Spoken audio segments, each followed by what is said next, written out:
Welcome to the UMO Coaches Show. I'm Michael Robertson for the Trojan Sports Network, joined today by UMO men's basketball head coach Joey Higginbotham. And Coach, you come off of a road week, maybe not the results you're necessarily looking for, but let's talk a little bit about that game just a couple of days ago on the road at Lees-McRae. You talked about how tough of an environment it was.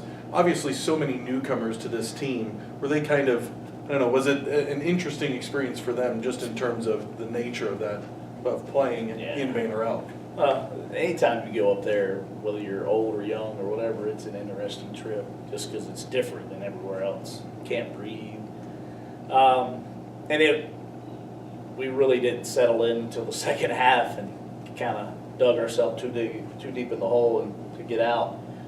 First half we were really bad, both offensively and defensively.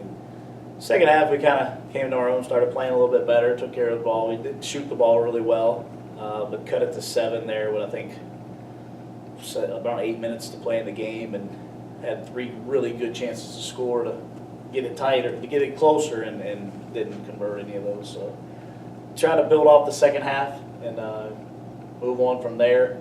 But definitely a game I felt that we should have won and we could have won. You got a quick turnaround playing tomorrow night at Francis Marion non-conference contest. What are you expecting from Francis Marion? Now you guys are coming in off of a 2-day layoff, whereas Francis Marion comes in off a nearly 10-day layoff. Right. What's the dynamics of that situation with one team coming off of just playing a game a couple days ago, one team having such a long layoff? Well, you could look at it both ways. This time of year where schools are in exams, and everybody's on a different exam schedule, so you're going to see a lot of those games. I think our next 2 opponents have games within like 10 days.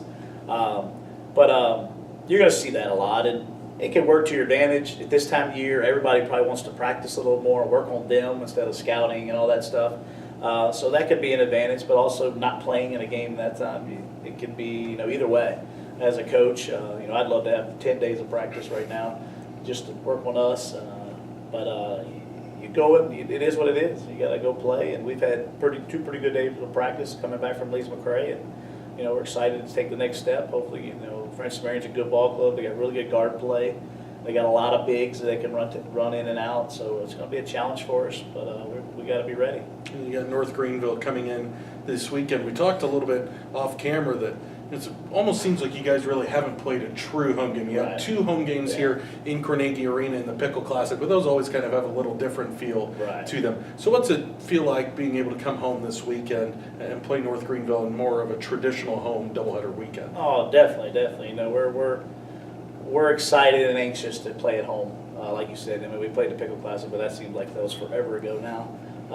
But we're excited to come back home and play against another good team. Both of us needing to get off the hump there for a conference win. So it's going to be a good game, a good challenge game for us. They've got some guards and some size, and we just got to continue to plug away and get better every single day. But we got to work on working hard consistently, and doing the right things, take care of the ball, which we did that in the second half against Lees-McRae, but then we missed some open shots. So we just got to work on getting it all together, on that game day. And once we do that, then we can really make the steps and strides. But we got to continue to just work.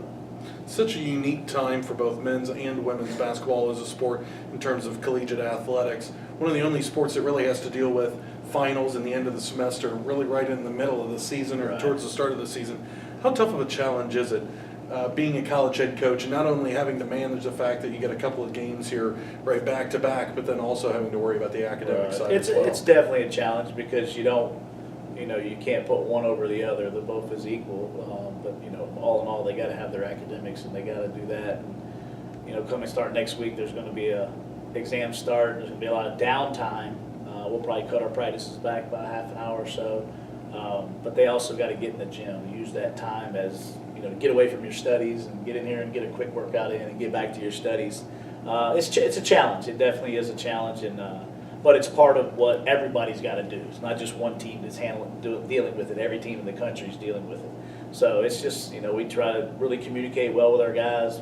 Whether balancing their studies and practice and all that stuff. So, but it's a challenge. And then after that, the good thing is when school's over, we're still here for another week and a half where we can really dial in and concentrate on 100% basketball, which other sports don't have that to do that. So that's exciting for right before Christmas and after Christmas that it's all basketball. We can concentrate a lot on us. Well, thank you, Coach, and good luck in the 2 contests coming up this week. Appreciate it. Thank you. This has been another episode of the UMO Coaches Show.